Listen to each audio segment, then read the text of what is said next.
Dear brothers and sisters in the Lord, प्रभु में प्यारे भाइयों और बहनों, today we are going to meditate from the book of Jeremiah, first chapter, verse 19. आज के दिन यिर्मयाह की किताब पहला अध्याय और उसके 19 वचन से हम अध्ययन करेंगे। And they shall fight against thee, but they shall not prevail against thee, for I am with thee, saith the Lord, to deliver thee. वे तुझसे लड़ेंगे तो सही, परंतु तुझ पर प्रबल न होंगे, क्योंकि बचाने के लिए मैं तेरे साथ हूँ, यहोवा की यही वाणी है। Jeremiah was called to be a prophet of God in the last years of Judah, before Judah was destroyed by Babylon. यिर्मयाह ने यहूदा के अंतिम दिनों में, इसका मतलब वो बाबुल के द्वारा वो नाशवान होने से पहले के दिनों में यिर्मयाह ये जो भविष्यवक्ता था, And that was a very challenging time for the nation. और वो जो समय था उसके लिए बहुत ही मुश्किल का समय था। And Judah was fallen into idolatry. और यहूदा ने मूर्ति पूजक में गिर गया था, And social injustice was rampant. और फिर वहां पर समाज के तौर से हम देखें तो बहुत ही अन्याय हो रहा था। And Babylon was threatening Judah. और फिर बाबुल ने यहूदा को वो हमेशा वो डराते थे। And Judah's kings were weak and ineffective. और भी यहाँ पर यहूदा के जो राजा लोग एकदम कमजोर थे, उनका कोई प्रभाव नहीं था, And their future was very bleak and very discouraging. और इनका जो भविष्य भी बहुत निराशजनक था। And Jeremiah was called primarily to pronounce judgment on both the people and the nation for their sin and rebellion. और यिर्मयाह तो वो जो देश के लोग जो उन्होंने पाप किया है और वो जो परमेश्वर के अनाज्ञाकारी बने वो तिरस्कार करते थे, उन पर परमेश्वर का वो न्याय दंड वो प्रकट करने के लिए उनका बुलावा था। While his message held out some hope for a distant future, there is a hope in future. और जो उसका जो संदेश था आने वाले दिन में भविष्य के लिए, वो तो आशा देने वाली थी, But it primarily was one of judgment. लेकिन उसमें प्रथम बात यह है वो परमेश्वर के न्याय के बारे में बात करती थी। Babylon would come and conquer them and taking them into exile. Babylon या बाबुल के लोग आएंगे और यहूदी लोगों को वो बंदी बनाकर लेकर जाएंगे। And this message was undoubtedly, it will not be received favorably by the people. लेकिन ये जो संदेश दिया गया था और यहाँ जो यहूदा लोगों के लिए वो बिल्कुल ही वो नापसंद था। And Jeremiah did not want this task. लेकिन यिर्मयाह ये काम करना नहीं चाहता था, And he sought to decline it. और वो तो इसको इनकार करना चाहता था। But God overcame his objections. लेकिन परमेश्वर ने जो यिर्मयाह इनकार करता था, लेकिन उसके बारे में तो अलग बात करता था। When you read this verse, you see God's assurance to Jeremiah. यहाँ पर हम जिस वचन को पढ़ते हैं, परमेश्वर ने जो यिर्मयाह को वो भरोसा देता है, ये बातों को पढ़ने के लिए मिलता I am with you and I will rescue you. है। मैं तेरे साथ रहूंगा, मैं तुझे छुड़ाऊंगा। It means Jeremiah was never to be defeated. और इसका मतलब ये है कि यिर्मयाह कभी वो हार मानने वाला नहीं। So through it all, he remained faithful to his calling and continued to deliver God's message to Judah. और इन सारे बातों के द्वारा और वो लगातार परमेश्वर यहूदा को वो छुड़ाते ही रहेगा। And he stood tall in the midst of all the challenges he faced. और फिर ये जो कठिन समय का वो सामना करता था और उसमें वो खड़ा रहा, निर्भर रहा। Because God was with him and delivered him from all those who sought to silence him and the message of God he has given to him. परमेश्वर उसके साथ था, इसीलिए जो लोग और उसको और उस पर वो जय प्राप्त करना चाहते थे, तो परमेश्वर ने उसको तो वो भरोसा दिया था कि मैं तुझे छुड़ाऊंगा। I believe that God's promise to Jeremiah is just as relevant for us today. और ये जो परमेश्वर ने यिर्मयाह के साथ प्रतिज्ञा की है और आज के दिन के लिए हमारे लिए ये तो बहुत लागू करता है। If we will be faithful to God, यदि हम परमेश्वर के प्रति विश्वास योग्य बन रहेंगे, though the world around is hostile, we will not be overcome.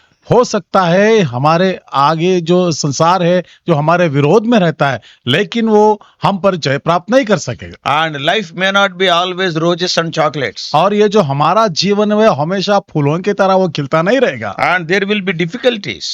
मुश्किल और कठिनाइयों का सामना करना पड़ता But है, God will be with us and he will rescue us. लेकिन परमेश्वर हमारे साथ रहता है और वो हमको छुड़ाता है। But let us take our stand with Jeremiah and be a light shining in the darkness all around us. तो फिर हम यिर्मयाह के साथ में इस बात को लेकर खड़ा हो जाएंगे, जहां तक कि हमारे आसपास में जितना भी अंधेरा छाया हुआ है, मुश्किल का समय है, लेकिन हम ज्योति बनकर रहेंगे। Let us see it in detail. और हम थोड़ा सा विवरण से देखेंगे। Generally, we are skillful at the art of making excuses. साधारण से है ना, हम तो बहाना बहुत ही अच्छी तरह से बनाते हैं। Are not we? क्या हम ऐसा नहीं करते? We say, I don't know. हम बोलते हैं कि हम नहीं जानते। Sometimes we say, I didn't understand. कभी हम ऐसा भी बोलते हैं कि हमको कुछ समझ में नहीं आया। Sometimes we say, I could not find the right tools. कभी कभी हम बोलते हैं कि हमको सही प्रकार का ये साधन नहीं मिला है। Sometimes if something is there, we will say, I have a doctor's appointment. कभी कभी बोलते हैं हमको मौका मिलने पर भी हम बोलते हैं कि डॉक्टर के साथ मेरा अपॉइंटमेंट है। Or sometimes we will say, there was a death in my family. कभी कभी हम ये भी बहाना बनाते हैं कि मेरे घर में किसी की मौत हो गई। Or sometimes we will say, a relative is coming. कभी कभी हम बोलते हैं कि हमारे घर में कोई मेहमान आते हैं। In the Christian world, we can find all sorts of excuses not to obey God's voice. मसीही जीवन में हम देखते हैं कि हमेशा हम बहाने बनाते रहते हैं और परमेश्वर के अनाज्ञाकारी बनते हैं। Sometimes we say, कभी कभी हम बोलते हैं it is the preacher's job. ये तो जो प्रचारक लोग उनका काम है। And sometimes we say, कभी हम बोलते हैं it is not my gift. अरे ये तो ये मेरा वरदान नहीं है। And sometimes we say, और कभी हम बोलते हैं I have already served, let someone take the yoke and let them serve. मैं तो इससे पहले ही ये तो काम कर चुका हूं, लेकिन अभी तो कोई और को करने दीजिए, दूसरे को करने दीजिए। Sometimes we say, और कभी भी ये भी बोलते I हैं am too busy, or I am too tired, I am too old, sometimes I am too young also. हम बोलते हैं कि भाई हम बहुत थके हुए हैं, मेरे लिए बहुत सारा काम पड़ा हुआ है। और फिर हम कभी तो बोलते हैं कि मैं तो बहुत बूढ़ा हो गया हूँ। और फिर कभी कभी हम बोलते हैं कि मैं अभी छोटा हूं मैं। And it has been said like this, और ऐसा कहा गया है, excuses are tools of the incompetent people. ये जो बहाने जो है ना, ये जो लोग हैं उनमें जो शक्ति सामर्थ्य नहीं होते, इनका ये साधन बनता है। Those people who practice excuses, they will not go that much far in their life. जो लोग हमेशा वो बहाने बोलते हैं ना, अपने जीवन में वो कभी तो आगे बढ़ते ही नहीं। Benjamin Franklin, he wrote, Benjamin Franklin नामक व्यक्ति ने लिखा है, he that is good for making excuses is never good for anything else. जो हमेशा बहाने बनाता है और वो कभी कामयाबी होता ही नहीं। And Jeremiah had every excuse ready when God called him to be a prophet. जिस समय परमेश्वर ने यिर्मयाह को भविष्यवक्ता बनाकर बुलाया था, उसके पास हर प्रकार के बहाने थे उसके लिए। His excuses are often our excuses for not heeding the God's voice. Sir, इनके जो बहाने थे ना, हमेशा हमारे जीवन में भी परमेश्वर की वाणी ना सुनने के लिए वो बहाना बन सकते हैं। But to counter any excuse, there is a promise from God. लेकिन हर प्रकार के बहाने का सामना करने के लिए हमारे लिए परमेश्वर की प्रतिज्ञा वायदे हैं। Yeah, we are going to see one or two excuses what Jeremiah said. यहाँ पर जो यिर्मयाह ने बहाने बोलता है, बनाया है ना, और एक दो बातों को हमने मनन करेंगे। The first excuse, और ये पहला बहाना है, and the task is demanding, it is very big. ये जो काम सौंपा गया है ये तो बहुत बड़ा है। Jeremiah was called to be a prophet to the nations, not one nation. यिर्मयाह है ना, और जाति के लिए नहीं, जातियों के लिए वो भविष्यवक्ता बुलाया गया है। That is what we read in Jeremiah 1:5. और ये बात को हम यिर्मयाह की किताब पहला अध्याय के 5 वचन में पढ़ने के लिए His मिलता है। father was a priest, Hilkiah, and his grandfather was a priest. और उनके पिताजी जो हिल्किय्याह नामक थे, वो तो याजक थे, और उनके पिता मतलब वो दादा भी, उन्होंने भी तो याजक भी थे। But Jeremiah was not called to be a priest, though he is a priest. लेकिन हो सकता है ये याजक है, लेकिन यिर्मयाह याजक के काम के लिए, याजक की सेवा के लिए नहीं बुलाया गया। A prophet was a chosen and authorized spokesman for God who declared God's word to the people. और ये जो भविष्यवक्ता है ना, वो इसीलिए वो बुलाया गया है कि वो परमेश्वर के प्रति जो परमेश्वर लोगों से कहना चाहता है, और ये बात कहने के लिए ये तो परमेश्वर का मुंह बन के रहता है। Many times we think that prophets are people who can tell the future. कई बार हम ये सोचते हैं जो भविष्यवक्ता है ना,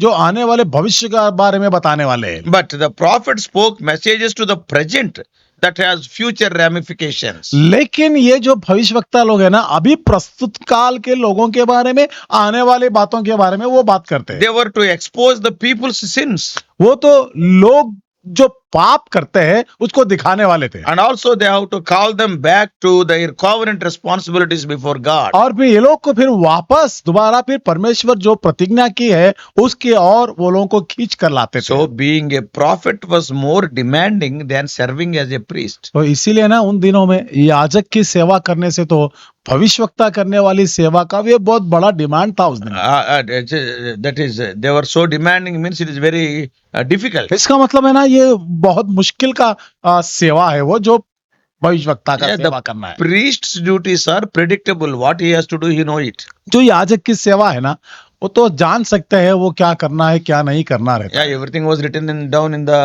law.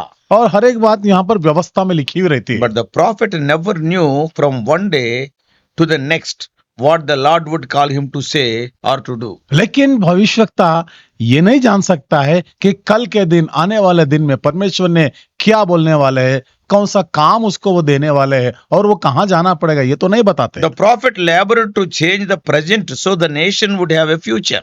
तो यहाँ पर ये जो भविष्यवक्ता है जो लोगों को जो भविष्य में होने वाली बातों के लिए अभी प्रस्तुत में उनको वो बताना पड़ेगा। Priests dealt with the externals याजक जो लोग है ना जो बाहरी रूप के बातों में वो सेवा करते or हैं rituals and sacrifices और वो वहाँ की जो परंपराएं होती है इसके बारे में जो वो बलि चढ़ाने वाली and the बातें, offerings and the other services. और जो भी वो बलि चढ़ाते हैं और इन बातों ये बात की सेवा के लिए These are all external things. और ये जो बाहर के बातें हैं ये। Whereas the prophet tried to reach and change the hearts. लेकिन जो भविष्यवक्ता है वो तो उसके हृदय के अंदर जाकर उसके हृदय को बदलने वाली बातें करते हैं। If you see the priests, यदि हम याजक की ओर देखें they ministered primarily to individuals of various needs. ये लोग है ना जो व्यक्तिगत रूप से उनके जो अलग अलग प्रकार की जो आवश्यकताएं होती है उनकी सेवा करते हैं। Prophets, on the other hand, not to the individuals, they addressed the whole nation.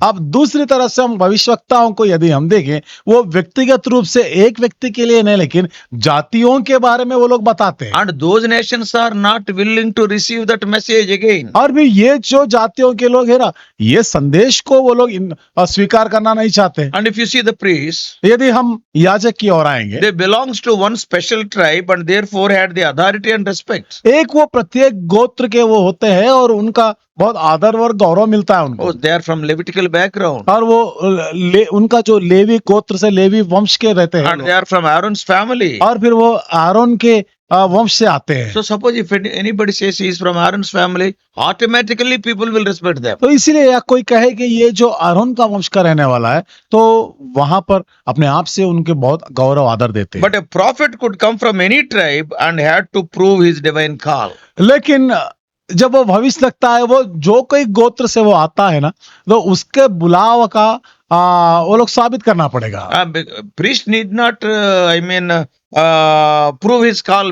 If he is from Aaron's family, that is sufficient. लेकिन जब वो याजक है ना वो अपने बुलावा का वो साबित करने की कोई आवश्यकता नहीं है क्योंकि वो तो आरोन के गोत्र का आरोन के वंश से वो आया है। But prophets are not like that. लेकिन भविष्यवक्ता वैसा नहीं है God उनका। can choose from any tribe. वो तो हो सकता है वो किसी भी गोत्र से परमेश्वर उनके चुनाव कर But they सकते have हैं। to prove themselves. Yes, I am the prophet. लेकिन ये बात का साबित करना पड़ेगा कि मैं परमेश्वर के द्वारा बुलावा गया मैं भविष्यवक्ता हूँ। Regarding their livelihood, also food. और उनके भोजन खान पान के बारे में भी हम देखें। Priests were supported by the sacrifices and offerings that are offered by the people. याजक की ये स्थिति है कि जो लोग आते हैं जो बलि चढ़ाते हैं जो कुछ वो समर्पण करते हैं और उनमें से उनका जो भाग है वो तो उनको मिल जाएगा, याजक को मिल जाएगा। But prophets had no guaranteed income. They are not sure of the next meal. लेकिन भविष्यवक्ताओं का कोई भरोसा नहीं है और कल के दिन आने वाले दिन में क्या वो भोजन खाने के लिए मिलता है या नहीं इसका भी कोई भरोसा नहीं होता Yeah, Jesus too was called to be a prophet. और यीशु के बारे में ऐसा लिखा है वो एक भविष्यवक्ता कहलाया गया है। Yeah, he traveled from place to place challenging the people to change so that their future in heaven would be guaranteed. एक जगह से दूसरी जगह को वो जाता था और लोगों को वो बताते थे वो प्रचार करते थे और यदि कहना मान लेंगे तो निश्चय ही स्वर्गराज मिलेगा उनको। Jesus spoke to the hearts of people. यीशु लोगों के हृदय से, उनके मन से बात करते थे। And most did not accept his message of और repentance. कई सारे लोग उसका कहना नहीं मानते थे, जो मन फिराओ, पश्चाताप करना, ये संदेश को वो नहीं मानते थे, Because they did not want to change. क्योंकि ये लोग बदलना नहीं चाहते थे। But the claim the promise of God to be successful. लेकिन यदि आप सफल होना चाहते हैं तो जो परमेश्वर की वायदे है, प्रतिज्ञा है, हम उसका स्वीकार करना Our होगा। God says in Jeremiah 1:5 the same thing. और इर्मिया की किताब पहला अध्याय 5 वचन में परमेश्वर ये बात को कहते हैं। So when you are called for a particular purpose, sometimes the task will be demanding, very difficult. जब एक काम के लिए आपको बुलावा मिलता है, ये जो काम बहुत मुश्किल और बहुत कठिनाइयों का हो सकता है, And sometimes we are prone to tell excuses. और कभी कभी हो सकता है हम बहाने बोलेंगे। And secondly, दूसरी बात in ये the है, life of Jeremiah, और इर्मिया के जीवन से he says, "My talent is inadequate; it is not sufficient." उन्होंने ये बोला है कि ये जो काम मुझे दिया गया है, ये काम करने के लिए मेरे पास जो वरदान है, ये उसके लिए काफी नहीं है। That's what we read in Jeremiah 1:6. इर्मिया की किताब पहले अध्याय और उसके 6 वचन में हम यही बात को पढ़ते हैं। It is like Moses' excuse in Exodus 4:10. ये बिल्कुल उसी तरह है जैसे मूसा ने निर्गमन की किताब 4 अध्याय के 10 वचन में कहा था। Jeremiah felt inadequate as a public speaker. हाँ, इर्मिया ने सोचते थे कि मैं लोगों में जाकर उनसे बात करने, प्रचार करने के लिए मैं काफी नहीं हूँ। I have learned from my own experience. मैंने मेरे अपने खुद के अनुभव से, अपने जीवन के अनुभव से सीखा हूँ, When a person is most aware of his own inadequacy, जब एक व्यक्ति जो उसके जीवन में असमर्थ को उसने देखता है ना, उसके बारे में वो सोचता है, then usually that person will be depending mostly on God for all sufficiency. जब ये बात की जानकारी उसको होती है ना, तो हर बात के लिए वो परमेश्वर पर निर्भर होता है, आधार होता है।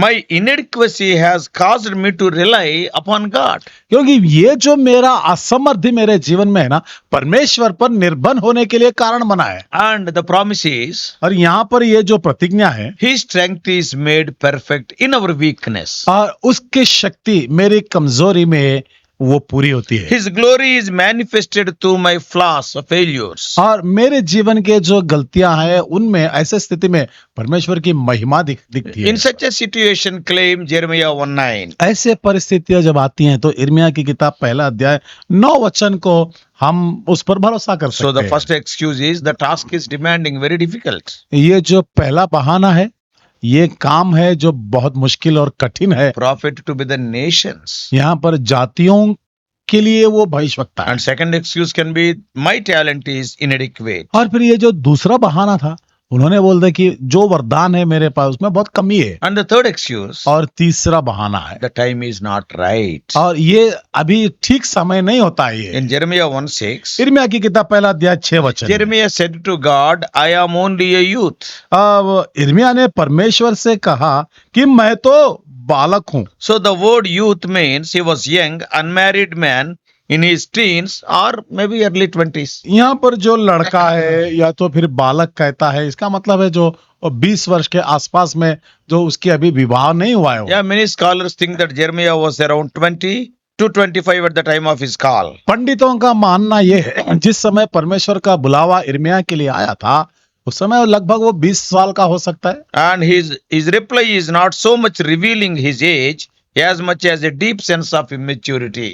जो उसने उत्तर दिया है उसमें हमको ये जानने के लिए नहीं मिलता है कि जो उसकी उम्र कितनी है, क्योंकि वो ये बातों को ही तो बताता Yeah, है। he felt inferior. वो सोचता है कि मैं तो बहुत कमजोर हूं, मैं तो छोटा हूं, I am मैं inexperienced. और मेरा कोई अनुभव भी नहीं है। And the task is so big. और फिर ये जो काम है तो बहुत बड़ा काम है। But in such a situation, what is the promise of God? ऐसे परिस्थितियों में परमेश्वर की प्रतिज्ञा क्या है यहाँ पर? Yeah, God's call may come at an inopportune time, but He never sends forth His servant alone. परमेश्वर का बुलावा किसी समय पर हमको आ सकता है, लेकिन उस समय आप ये He will आप never send us सोचिए, alone. परमेश्वर हमको कभी अकेला नहीं छोड़ेगा। We have the promise of God's presence in Jeremiah 1:7-8. इर्मिया की किताब पहला अध्याय 7 और 8 वचन से हमको ये पढ़ने के लिए मिलता कि परमेश्वर की उपस्थिति हमारे साथ रहेगी। God walks with us. परमेश्वर हमारे साथ चलता रहेगा। His presence gives us the strength to stand in the face of every assault. उसकी उपस्थिति, हम किसी प्रकार की कठिन समस्या का हम सामना करते हैं, तो वो हमको ढाढ़स दिलाती है। Don't tell that the time is not right. अभी ऐसा नहीं बोलना है कि ये ठीक समय नहीं होता। And the fourth excuse, और फिर चौथा बहाना ये है, the teaching is dangerous. What I have to tell, it is very dangerous. जो बातें हमको सिखाना है, बोलना है, जो संदेश है, ये तो भयंकर, ये जो खतरनाक है। Yeah, the Lord did not give Jeremiah a joyful message to deliver or to announce. क्योंकि परमेश्वर ने यिर्मयाह को जो बातें बोलने के लिए दिया है, ये जो दिलचस्पी देने वाली बातें हमारे लिए, वो आनंद देने वाली बातें संदेश नहीं It होती is not है। about their deliverance, ये उनके छुटकारे के लिए भी नहीं है, but it is about the tragic message of judgment. लेकिन ये जो बहुत ही खतरनाक है और वो परमेश्वर के न्याय के बारे में संदेश है बताना। Already they have gone to this captivity, अभी तो वो पहले ही वो बंधुआई में गए हैं, and now again talking about judgment on them means it is people cannot receive. और यहाँ फिर से एक परमेश्वर के न्याय के बारे में जब वो संदेश देता है तो लोगों को ये अच्छा नहीं लगता है। So he would be misunderstood and persecuted, हो सकता है उसकी गलतफहमी होती है और फिर उसकी हिंसा भी होती or he would be arrested or imprisoned. है। हो सकता है उसको बंधुआई में ले जाते हैं, उसको बांध कर ले जाते हैं। More than once his life was threatened. एक से अधिक समय में उसके जीवन पर ऐसा मुसीबत आता था। The people did not want to hear the truth. लोग सच्चाई को मानना नहीं चाहते थे, वो भरोसा करना नहीं चाहते। And Jeremiah told very plainly they were defying the Lord, disobeying the law. और यिर्मयाह ने बिल्कुल उनके मुंह पर वो बोलता था कि ये लोग जो है परमेश्वर का कहना नहीं मानते, परमेश्वर का वो तिरस्कार करने That's वाले why हैं। they are destined for judgment. और इसी कारण से ना इन लोग वो तो न्याय दंड के लायक के बनते हैं। God used the image of boiling pot to communicate his wrath. परमेश्वर ने अपने क्रोध को इस प्रकार से दर्शाता था कि एक जो बर्तन था जो उबलता रहा था। If you read in Jeremiah 1:18 and 19, यदि हम पढ़ेंगे पहले अध्याय के 18 और 19 वचन में पढ़ेंगे, even in verse 13, और 13वें वचन में भी लिखा है, again the word of the Lord came to me inquiring, what do you see? दोबारा वहां परमेश्वर की आवाज वाणी उसको आती है, आपको क्या दिखता है यहाँ पर? And I replied, I see a boiling pot in verse 13. और उसने बताता है कि उसने कहा कि मैंने उबलता हुआ एक हंडा से है। And the promise here is यहाँ पर जो प्रतिज्ञा है Jeremiah 1:18 and 19. यिर्मयाह की किताब पहला अध्याय 18 और 19 में लिखा है। And God reassured Jeremiah, परमेश्वर ने दोबारा उसको ढाढ़स देता है, they will attack you surely. वो निश्चय वो तुम पर हमला करेंगे। And they want to overcome you, but they can't. वो लोग आते हैं आप लेकिन वो तो कुछ कर नहीं पाएंगे आपसे। And the person who stands with God will prevail. जो व्यक्ति परमेश्वर के साथ खड़ा होता है वो प्रबल होता है। So someone said like this, और किसी ने कहा है one with God is the majority. यहाँ पर एक व्यक्ति साथ में जब परमेश्वर रहता है वो सबसे ज्यादा लोग होते हैं। Alone we are helpless, हम हो सकता है अकेलेपन में हम बेसहारा होते हैं, and with God we will prevail, we will overcome. लेकिन परमेश्वर का साथ हमारे साथ रहना ये प्रबल होते हैं, हम उस पर जय प्राप्त करें। And the fifth excuse, और फिर यहाँ पर पांचवी बहाना है, do I have to go now only? क्या मुझे अभी इसी समय जाना है? God was expecting immediate action from Jeremiah. परमेश्वर यिर्मयाह से चाहते थे कि तुरंत ही उसने काम करना If है। you read verse 17, यदि हम 17 वचन को पढ़ेंगे, God said like this, परमेश्वर ने ऐसा कहा, now get ready, stand up and tell them everything that I commanded you. अभी यहाँ लिखा है, इसीलिए तू अपनी कमर कस कर उठ और जो कुछ कहने की मैं तुझे आज्ञा दूं वही उनसे कहा। God called Jeremiah to act. परमेश्वर ने यिर्मयाह से कहा कि अभी आपको काम करना है, He was called to move out among people. अभी लोगों के बीच में आपको जाना है। And he was called to deliver an offensive message that is not a pleasant message. अभी ऐसा जो संदेश उसको देना था कि लोग उसकी पसंद नहीं करते, People will not welcome it. क्योंकि लोग और उसका स्वागत नहीं They will करते, not accept him. क्योंकि उस संदेश को स्वीकार नहीं करेंगे। And he would create anger in the hearts of the hearers. और फिर ऐसा संदेश देने से लोगों के मन में, उनके हृदय में वो क्रोध, गुस्सा आने वाली बात Here है। the promise God is giving in verse 17. यहाँ पर 17 वचन में परमेश्वर ने उसको एक वायदा और प्रतिज्ञा देता है। When God calls you, immediate obedience is the only appropriate response. जब परमेश्वर का बुलावा आता है ना, आपको क्या करना है? तुरंत ही उसका कहना मानना है, आज्ञाकारी बनना है। So has God called you? क्या परमेश्वर ने आपको बुलाया है? Our dear brothers and sisters, those who are hearing this message, प्यारे भाई और बहनों, जो लोग इस संदेश को सुन रहे हैं, has God called you? क्या परमेश्वर ने आपको बुलाया है? Then he will fulfill his purpose in you. और ऐसा है तो परमेश्वर अपने उद्देश्य को आपके जीवन में पूरा He will करेगा equip you और वो आपको संपूर्ण रीति से वो भर देगा and he will enable you. और वो आपको ये काम करने में सहायता He will करेगा protect you. और वो आपकी रक्षा भी He करेगा will accompany you. और वो आपके साथ रहेगा। But are you obeying his commands? लेकिन आप क्या उसके कहना, उसके आज्ञाकारी बन रहे हैं? Then he is with you to protect you. ऐसा है तो परमेश्वर आपकी रक्षा करने के लिए वो आपके साथ रहेगा। Are you sharing the word? क्या आप वचन को बांट रहे हैं? Then he will accomplish his purposes no matter how the people respond. ऐसा है तो वो अपने उद्देश्य को पूरा करेगा, चाहे लोग कैसा भी आपके साथ वो व्यवहार करें। Don't tell excuses. लेकिन कभी बहाना मत बोलना। Stand for God. परमेश्वर के लिए वो Till the खड़ा last होना। moment of our और life. अब हमारे जीवन के अंतिम घड़ियों तक भी May God help us to be his witnesses till we die. और फिर हमारे मरने तक हम परमेश्वर की हम उसकी गवाही बन के रहने में प्रभु हमारी सहायता करें। May God help us. परमेश्वर हमारी सहायता करें। Let us pray. ये हम प्रार्थना करेंगे। Loving Heavenly Father, हमारे प्रेमी स्वर्गीय पिता, when you call us, you will be with us. जब आप हमको बुलाते हैं तो आप हमारे साथ रहेंगे। You will guide us. आप प्रभु हमको मार्गदर्शन You will करेंगे protect us. और हमारी रक्षा भी करेंगे। But many times the things around us, they will be so threatening. लेकिन कई बार प्रभु हमारे आसपास जो बातें होती है वो हमको डराने वाली बात Many है। times, oh Lord, we will have a doubt whether we can stand or not. कई बार ऐसा होता है कि प्रभु इस बात का जो प्रभु हमारे जीवन में संदेह अनुमान आता है कि क्या हम ये काम कर सकते हैं। But help us to hold fast to thy promises. लेकिन प्रभु आपके वायदे प्रतिज्ञाओं को हम पकड़ के रहने में सहायता Help us कीजिए to build our lives on the promises of God. और हमारे जीवन को परमेश्वर की प्रतिज्ञाओं पर बनाए रखने में सहायता करें। Thank you, O Lord, for the people like Jeremiah. धन्यवाद प्रभु इर्मिया जैसे लोगों के लिए। Though the message is offensive, O Lord, they declared with much courage. हो सकता है ये जो संदेश प्रभु और उनके जीवन में बहुत बुरा लगता था, लेकिन वो लोग तो वो संदेश को देते थे। Though it costed their lives, they stood for the truth. हो सकता है उनकी जान खतरे में थी, लेकिन प्रभु उन्होंने खड़ा हो गया था। Speak to us also. प्रभु हमसे भी बात करें In these end days, इन अंतिम दिनों में। O Lord, we may be thy, O Lord, strong witnesses. और प्रभु हम आपके मजबूत गवाही बन के रहने में सहायता Help करें। us not to tell any excuses and avoid the work of God. सहायता करें प्रभु, हम बहाने ना बोले और फिर परमेश्वर के काम ना करें। We do pray in the mighty name of our Lord and Savior Jesus Christ. हमारा उद्धारकर्ता प्रभु यीशु मसीह के शक्तिशाली नाम से प्रार्थना को चलाते दया सुने, ग्रहण कीजिए। आमीन। परमेश्वर आप सबको आशीष दे। और भी अधिक आत्मिक संदेशों के लिए John Victor Hindi messages channel को सब्सक्राइब कीजिए।